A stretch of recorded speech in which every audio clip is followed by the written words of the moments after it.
Hey, I'm Brentan. I'm here today to lead us through a short standing series, maybe 20-25 minutes, that emphasizes work through the feet, through the legs, and through the pelvis. And so while I kind of tell you what's on our agenda for our practice and kind of what our targets are, I'm going to start rolling out my feet on this handy tennis ball, which I definitely recommend if you don't have a tennis ball at home, is to go out and buy some. Basically what I'm doing right here is I'm just applying enough pressure on my foot to the ball where the sensation becomes a little obnoxious. And I'm just going back and forth, which is going to kind of help open up the fascial casing around the feet muscles. So fascia is a muscle casing that goes all the way through the body and actually can get very tight, actually more so than the muscles can. So using the tennis ball, and you can actually lay on this, not on your spine, but anywhere along your back or on the big beefy muscles, like you can lay on your belly and have it underneath your thighs or underneath your hamstrings.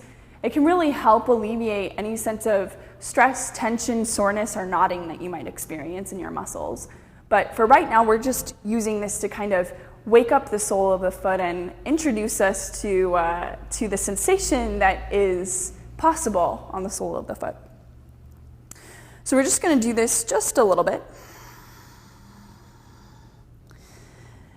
And we're going to be recruiting a lot of work from the feet, the legs, and the pelvis. You know, both individually, we're going to target very specific muscles, and we're also going to target muscles as a group so that we can kind of start to look at the stabilizing potential and possibilities of the lower body, which helps with all kinds of things. First, postural tendencies and alignment. The second would be if you suffer from any type of spinal pain. Really getting the feet to the pelvis well aligned is the first step. Anything that's happening that's kind of above the foundation is, really residual of different weight placements or muscle engagements that we may or may not be having, tendencies that we have in using our body. So we're really trying to kind of break free of old habits, create new habits that promote health and happiness in our bodies. What I also like about the series that we're about to do is that since it's completely standing, it eliminates the need for actually a yoga mat. So you can do this whole series, or even just part of this series if you find just part of it very helpful. You can, take this to the park or to the beach or even just to your living room without your yoga mat. And you don't need to feel like it needs to be this whole production of doing yoga by yourself, but that you can actually just incorporate this into your everyday life. So you want to roll out your feet enough that you feel sensation on the bottoms of your feet after you take the tennis ball away. And since that's pretty true for me right now, I'm just going to go ahead and begin us up at the top of whatever space you're working with. I'm just going to call it the yoga mat. We're going to start here, and first we're going to take some standing cat-cow series so that we can really start to wake up the movement of the spine, the pelvis, and the shoulders together. So your feet can be set however you like them. I like them slightly beyond my armpits, with the heels anchored slightly and the toes slightly open. From here, you're going to sit down and back. And by sit down and back, I mean like your butt physically goes down and back. And to begin, because we know that yoga is also primarily a breathing practice, we'll go ahead and take some deep cleansing breaths here, which are in through the nose and out through the mouth. So get your spine long, and you can just give the weight of your upper body into your hands and into your legs. Inhaling through the nose, exhaling through the mouth.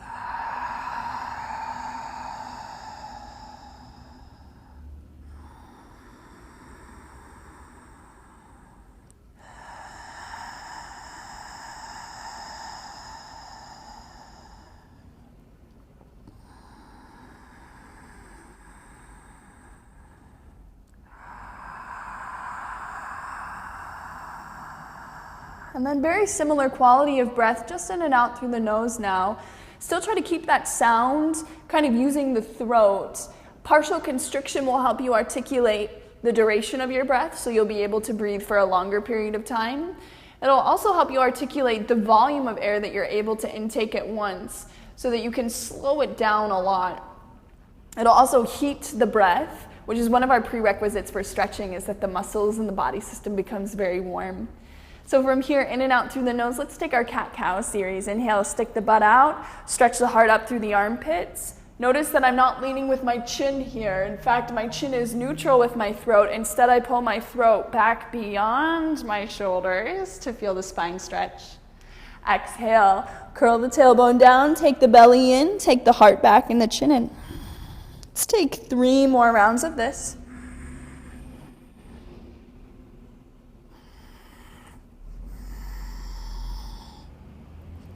Also on the inhales, take your arm bones right up here back so that your heart and your armpits are forward. Last one.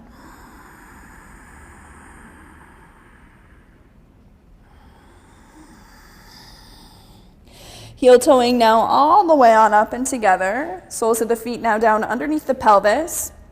And unless you know something different about your neutral skeletal alignment, you want second toes, center ankles, center knee, and hip bones all in line with each other.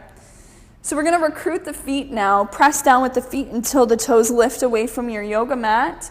And you'll notice that the more that the toes lift, it employs that property of physics, every action having an equal and opposite reaction. So as the toes lift, take that same amount of energy and use it to press down with the remaining bone structure of your feet. What you'll notice is kind of like a triangle. Big toe ball mound, pinky toe ball mound, center of the heel. Squeeze the energy up your legs and let your upper body unfurl over your lower body, chest broadening.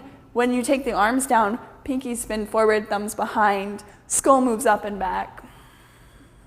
If you aren't used to aligning your body like this, it might feel very strange because we're a cell phone culture, and when we use our cell phones, this is what happens.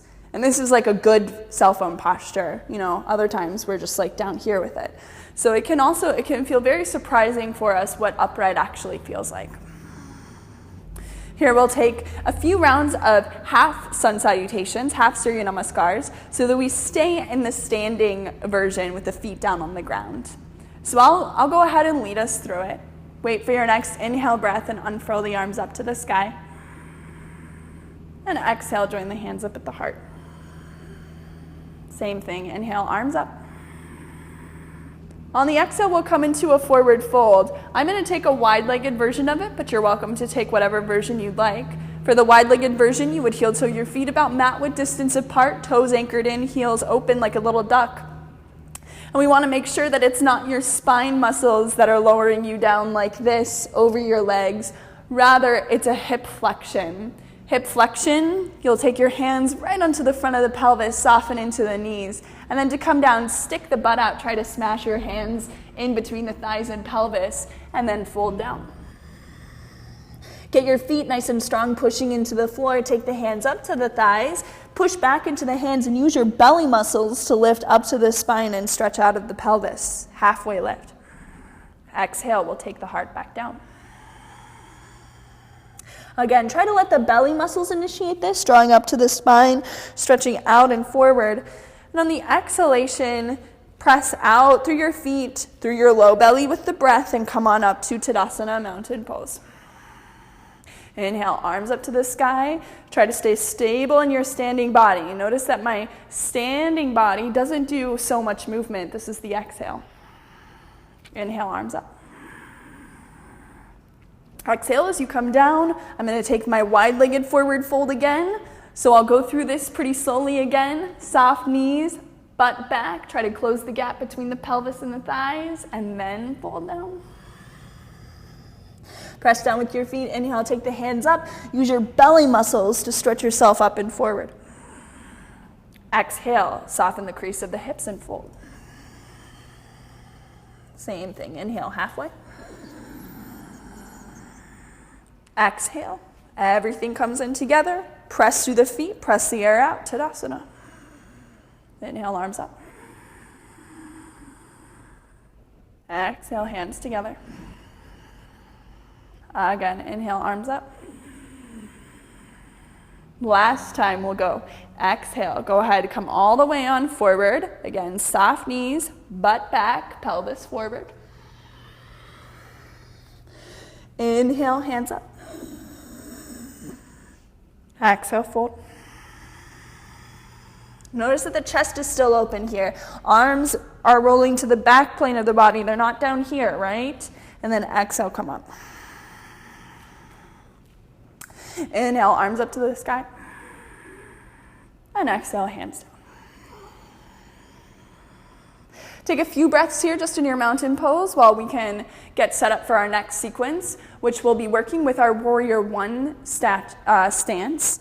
And we'll be working with our hip flexion and extension. So really trying to integrate the muscles that allow the leg to do this, and also the muscles that allow the leg to do this. So if we can get those muscles very stable, they'll help secure the pelvis, kind of no matter what relationship the legs are having to the whole body. So, to begin, right foot can stay where it is. Left foot will step back about 2.5, 3 feet. Distance is not so important here. The left toes will go pointing to the upper left-hand corner of the yoga mat. So you want to have the feet placed so that you can use both of them. If you feel like the left leg is being kind of dragged behind you, that's information to you to step the back foot in more. You're going to press down with the feet until the toes lift. So this will come back over and over. You'll hear it be repeated. Push down, squeeze the legs up into the pelvis. Take the 2 frontal hip bones into the body, especially this left one. So become very acquainted with these 2 frontal hip bones down here. If you're still working with that intimacy, take your hands here. Feel them as much as you need to, as much as you can. Press down with the feet, squeeze the legs up again. Keep the left foot pressing down especially. Heart stays over the pelvis as you lower into the front knee. Now, if your front knee comes out farther than the ankle like mine is doing, that's all good because we have the mechanism to widen or shorten the stance once you get into it. So that's why it doesn't matter so much, where you step the feet initially, just as long as you can use them and you can use and cultivate the strength and the coordination. So even though we have a bend in the knee, still press down, squeeze the energy up, front pelvis in, and we'll just do a slow flow so that we can start to let the upper body experience some movement while the lower body stays nice and stable. So it'll be an inhale, elbows squeeze behind you, lift your belly up away from your hip bones, which still draw in, and open your heart. Exhale, we're going to round forward, act as if your shoulder blades are being pulled apart like this, and take the heart back and the chin in. Inhale. Exhale. Inhale. Exhale. Hands to the waist here. When you're ready, you can just go ahead. Draw that back foot forward to meet the front foot and pause. Always give yourself a few moments of observation in between your sides. And make sure that when you approach your second side, you approach it with the same level of attention and enthusiasm that you approach your first side with. So it's important to not gyp the second side. I think sometimes it gets gypped. So the left foot can stay here, the right leg can go back, toes open slightly. Press down with the feet until the toes lift, squeeze the energy up into the pelvis, front hip bones pull in. And recruit whatever musculature you need to make this happen. Some people feel it a lot in their legs, some people feel it a lot in their butt, some people feel it a lot in other places. So, keep track of where you're feeling it, take inventory. As long as it's comfortable, that's where we want to be working. Front pelvis in, when you're ready, come on down. Adjust your stance if needed. Notice that when I come down, I'm not leading with my heart here. So my pelvis is still drawing in, my heart still sits right up over the pelvis, as do my ears. Inhale, open. Press down with that back foot, push it down even more. Exhale, round. Keep the back foot pressing, sit down into the front knee. Inhale, open. Exhale. Last one.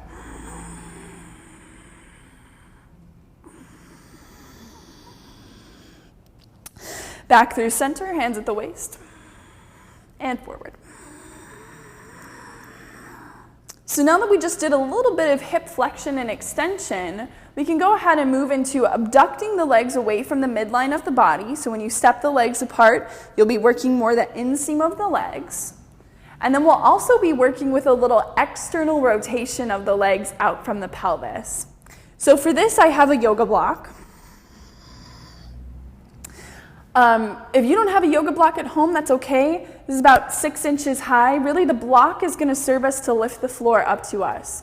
So with your block or your not block or your object, whatever you feel is best, you're going to take the feet wide apart as much as the body comfortably allows, toes pointing forward or in, your choice. You'll press down, soften into your knees. Again, we're going to take a wide-legged forward fold here, so we'll do the same way. Stick your butt out, take your front pelvis over your thighs. You're going to take the object to the floor, the hands onto the block. And this is too high and you can reach the floor comfortably, then come down to the floor. If your object is too high and the floor is too low, then find another object that splits the difference. That's why the yoga block is nice, because you have several heights that you can be at. Press down with your feet, get the inner lining of the feet to lift. So the tendency here is going to be to roll to the inside of the feet. You want to press down with the outer edge, get the inner arch to lift. I imagine I'm putting like 5 pennies underneath there in a stack.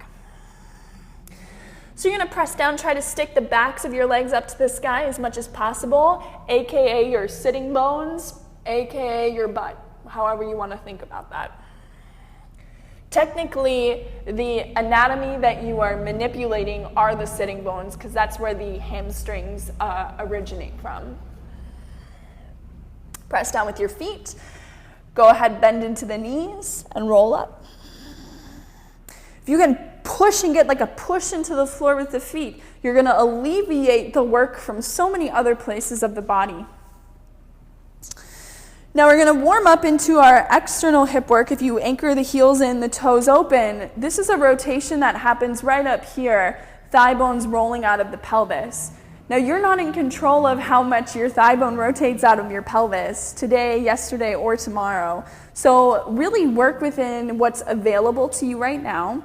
And it doesn't need to be as open as mine. If your legs aren't opening as much, just make sure that your second toe, center ankle, and center knee are aligned. And we'll return to this principle too. So the pelvis is going to draw into the body, and we'll descend down for horse or goddess, so evenly into both legs. From here, you can go a little bit left to right, just so that we start to warm up the muscles that we'll be using through our Warrior 2 sequence. When you're ready, press on up out of this. You're going to turn the left toes back to face in line with your body. So you'll notice that the whole body is facing in one direction, and then the right leg, you'll open the right toes open, so that now your feet make this shape, an L shape. And when you look down, the front heel lines up with the back arch, so the inseam of the back foot. Push down with the feet, squeeze the legs up into the pelvis, take the pelvis into the body again, so that really your whole body is looking this way, except this right leg is rotating open, okay? From here, we'll descend into the right leg, coming all the way down into the right leg. And again, if the knee comes out farther than the ankle, you just heel toe that foot open, so you can always adjust your stance after you get into the pose.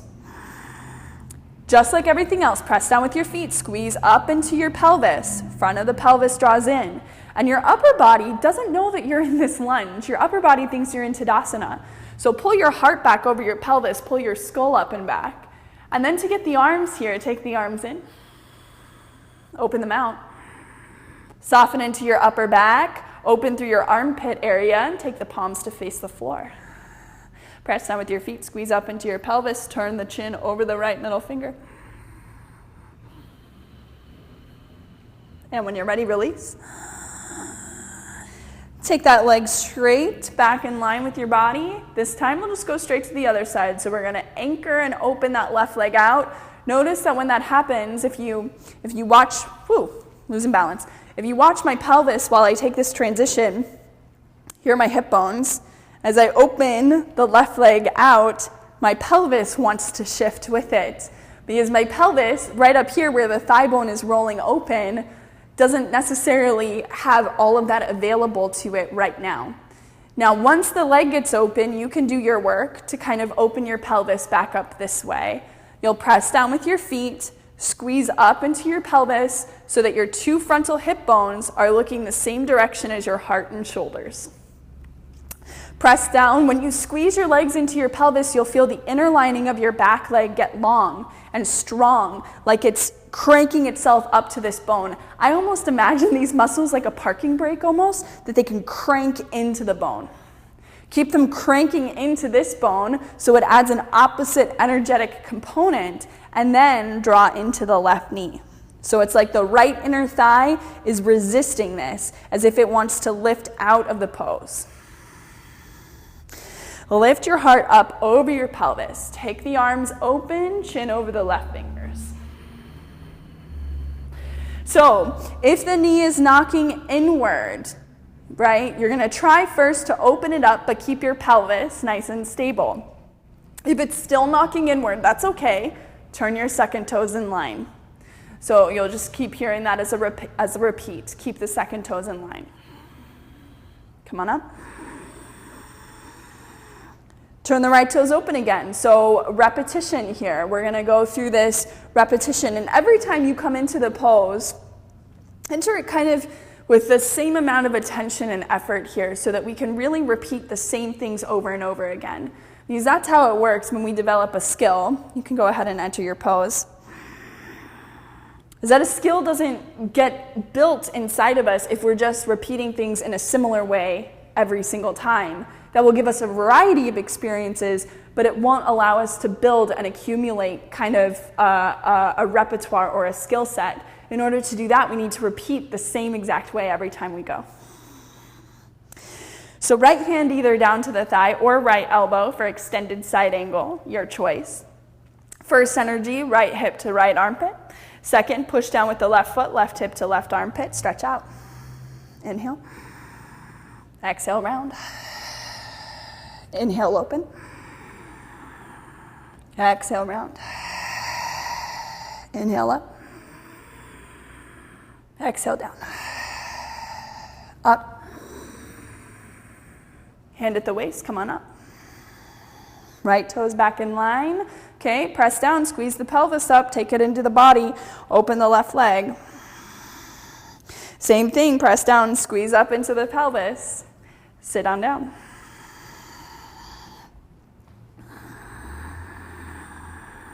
So you might find that the more you go in here, the more that your pelvis and your legs open up for you, the longer stance you're able to take, the longer distance you're able to find. Left hand or left elbow, your choice. Left hip to left armpit, right hip to right armpit, stretch out. Inhale. Exhale, round. Inhale up. So a little bit of shoulder restore here. Exhale down, chin is soft. Inhale up. Exhale down. And up. And all the way. Foot forward. Heel toe all the way in.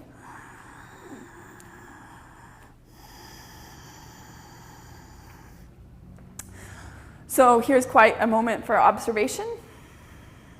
And then our last moment of our series, we'll take balancing.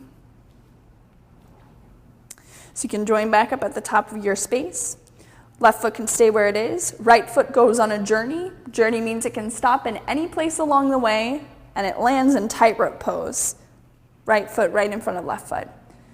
By it can stop in any place along the way, it means you can move it farther over. Press down with your feet. Lift and squeeze your legs towards each other and into your pelvis. Get your heart over your pelvis and your ears back over your shoulders. Open the hands. Now, what I like about this pose a lot is that you'll notice when you come here, a lot of activity happening from your knees down to your feet. And this kind of elucidates and highlights for us that this has really nothing to do with our conscious mind. You'll notice that there's no decision being made in your conscious mind that's telling these muscles how to participate, these little quivers and shakes. So what you're experiencing and feeling are the stabilizing muscles of the feet and lower legs. These are the muscles that kick in to hold us upright in times where we're very unstable, like when we're tripping on a curb or falling down a flight of stairs. And when that happens and we don't injure ourselves, it's because our stabilizer muscles have kind of protected us and they've kicked in automatically. But what I really like about this is that it really highlights that the conscious mind is really rather ignorant of what is healthy movement for the body, and is really actually very ignorant of how to build the body's strength and openness. So when we approach our yoga practice and we impose our conscious mind's opinions or decisions or beliefs upon our body movement, oftentimes it's actually very disempowering, because it's not coming from a place of wisdom, it's coming from a place of ego, of desire, of feeling like there's some right way of doing something, some wrong way of doing something. We want to prove something to ourselves about ourselves. And so this pose can really kind of call us to question that and say, is this really effective? And we usually come up with no.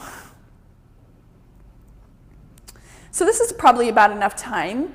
If you feel fatigued, take a break at any point, roll out through your joints.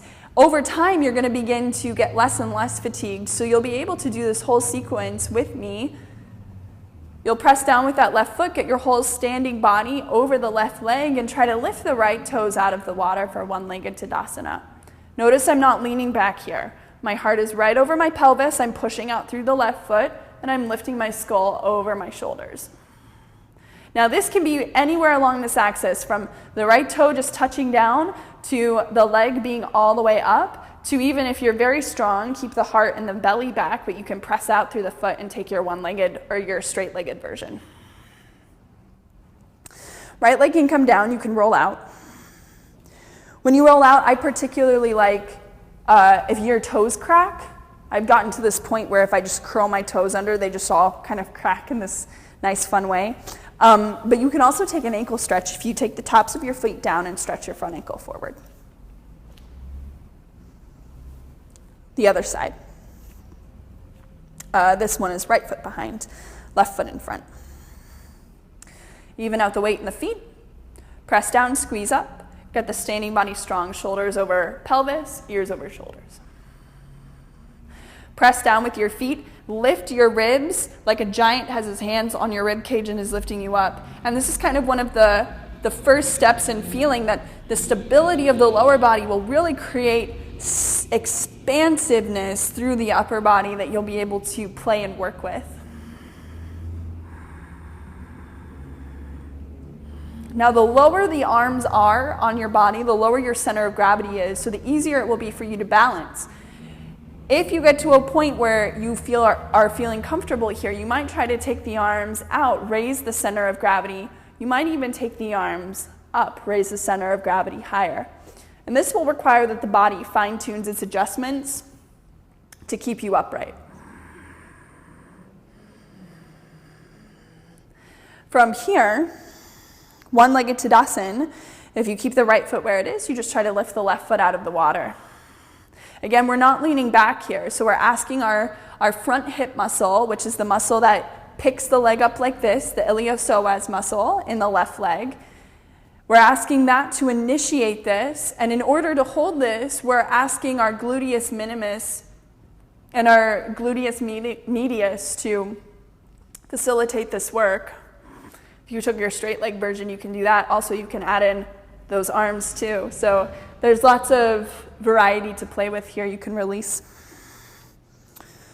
Rolling out. So like gluteus medius, gluteus minimus, these are probably muscles that you haven't heard of that much. Maybe you've heard of gluteus maximus. I was introduced to that muscle in 7th grade, one of like 4 muscles that I learned.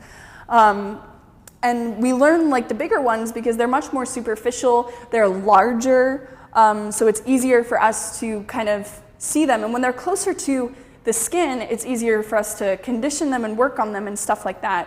What's nice about yoga is that it's recruiting strength from muscle systems that are much deeper. They're much more inset, closer to the skeleton, like the names gluteus medius and gluteus minimus would suggest. They're much deeper layers of those back hip muscles, and those are the muscles that help hold the leg up here, deep in here. So it's the front hip muscle that initiates the movement, and to hold the movement, muscles deep in here not leaning back here. This is counterbalance, and now I just take the pose into my low back. So we're really looking to recruit these little small muscles. Now when you're done with your sequence, I recommend sitting and just taking some slow, conscious, deep cleansing breaths, even up to a 10 count, and maybe even sitting for 5 minutes with it, so that you can also start to incorporate not just the physical benefits of your yoga practice, but you can incorporate benefits in a much more holistic way, clearing out mental space, clearing out emotional space, and also just general, the energetic components in the body, so that you feel much more even keel, much more equalized after your practice. So maybe sitting, taking some deep breaths. If you want to sit and take restorative twists or restorative stretching, and even if you wanted to lay down for a quick resting pose, that would also be nice. So this has been a level 1 introductory class, a standing series for the feet, for the legs, and for the pelvis, so that we can learn to recruit their strength, recruit their ability to work individually and together, so that we can feel stronger, freer, clearer body movement, and as a result, more happiness and peace in our lives. Thank you very much for practicing with me, and I'll see you next time.